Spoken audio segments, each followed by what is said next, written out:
আবদ্ধ করে। যে গ্রন্থের ভিতরে তিনি লুকিয়ে রেখে দিয়েছিলেন বাঙালির শৈশবের জীবনকাঠি। 1923 সালের 19 সেপ্টেম্বর কলকাতার নিউ রায় অ্যান্ড সান্স থেকে সর্বপ্রথম এই কাব্যগ্রন্থটি প্রকাশিত হয়। প্রকাশের শতবর্ষ পরেও আমাদের জীবনে এই কাব্যগ্রন্থের ভূমিকা অপরিসীম। আজ আমরা গঙ্গাজলেই গঙ্গা পুজো করব, অর্থাৎ কবি সুকুমার রায়ের আবোল তাবোল কাব্যগ্রন্থেরই দুটি কবিতা আপনাদের সামনে পরিবেশন করে এই মহান শিশু সাহিত্যিককে সম্মান ও শ্রদ্ধা নিবেদন করব।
কবিতাটিকে তিনি শিশু মনের উপযোগী করে আমাদের সামনে এক গুরুত্বপূর্ণ বিষয় উপস্থাপন করেন। রাজা হঠাৎ মন্ত্রী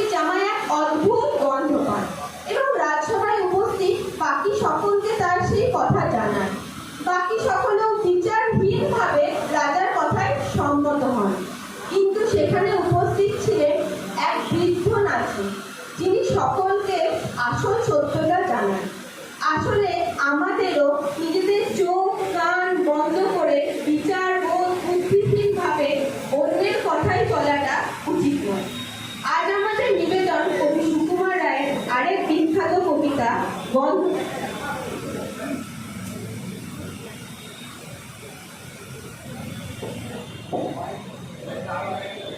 আরেকটা দিলে ভালো হয়।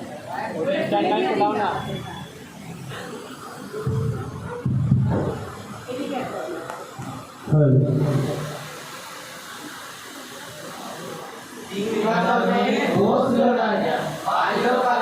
ঘন্টা ছটফটিয়ে উঠল কেঁপে মন্ত্রী পুরোর মনটা। বললে রাজা, মন্ত্রী তোমার জামাই কেন গন্ধ? মন্ত্রী বলে, এসেন্স দিচ্ছি, গন্ধ নেই তো গন্ধ। রাজা বলে, গন্ধ বাবা দেখুক সুখে বুদ্ধি।